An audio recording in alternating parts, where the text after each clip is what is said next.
The Lord be with you. And with your spirit. A reading from the Holy Gospel according to Luke. Glory to you, Lord. Jesus said to his disciples, "There was a rich man, and he had a steward who was denounced to him for being wasteful with his property. He called for the man and said, 'What is this I hear about you? Draw me up an account of your stewardship, because you're not to be my steward any longer.' Then the steward said to himself, 'Now that my master is taking the stewardship from me, what am I to do? Dig? I am not strong enough. Go begging? I should be too ashamed. Or I know what I will do to make sure that when I am dismissed from office, there'll be some to welcome me into their homes.' Then he called his master's debtors one by one. To the first he said, 'How much do you owe my master?' 100 measures of oil,' was the reply. The steward said, 'Here, take your bond, sit down straight away and write 50.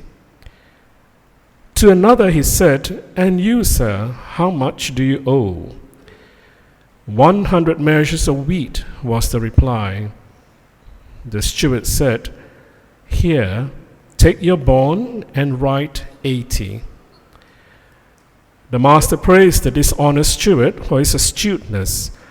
For the children of this world are more astute in dealing with their own kind than are the children of light.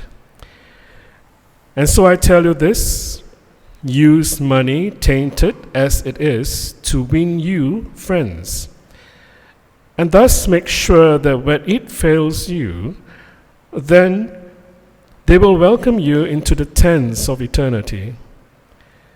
The man who can be trusted in little things can be trusted in great.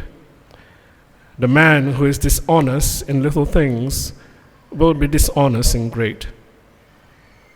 If then you cannot be trusted with money, that tainted thing, who will trust you with genuine riches? And if you cannot be trusted with what is not yours, who will give you what is your very own? No servant can be the slave of two masters. He will either hate the first and love the second, or treat the first with respect and the second with scorn. You cannot be the slave both of God and of money."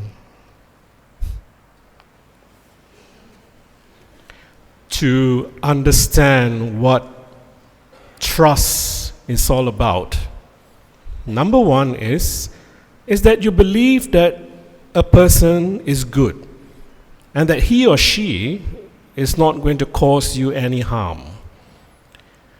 Number two is to believe that something is good, something that you buy, that it is a good product. For example, if you want to keep your day up, get a shot of espresso and then you buy the espresso machine, because it's a good product and you trust it, so that's what you get. And number three, you have confidence in someone where things can be done if you assign to him or her, because you trust that they can do it. Number four, to be able to depend on someone for help if you know that you are going through a very difficult time in life. Now that's what trust is all about. But in order to trust someone, that person must be an honest person. Because when you talk about honesty, honesty is about he or she will do and say things that are true and not hiding anything from us. That's what honesty is all about. So, let's ask ourselves, are we a trustworthy and honest person when we carry our Christian identity? Yes, all of us want to honor God and serve God, want to be honest and truthful with God, but are we charitable in our givings? Now, when I talk about charitable in our givings, it's not about the matter of finance, do you give money? It's not about that. I'm talking about, are we charitable by making ourselves available to assist, to accompany, to support someone when we know they're going to have a bad day or they're going through a bad day? So, to be a charitable individual, as what the second reading says, thanksgivings, petitions, prayers must be offered up to God. Because through prayers and your help from God, honesty will come out of you because you are in connection with God. Now, why is that so? Because we depend on God for a direction of life. And then God gives us Christ to be our director that directs us to be a trustworthy and honest person. But once again, I always ask questions. Are we capable to be a truthful and honest Christian on behalf of God? Because Jesus was.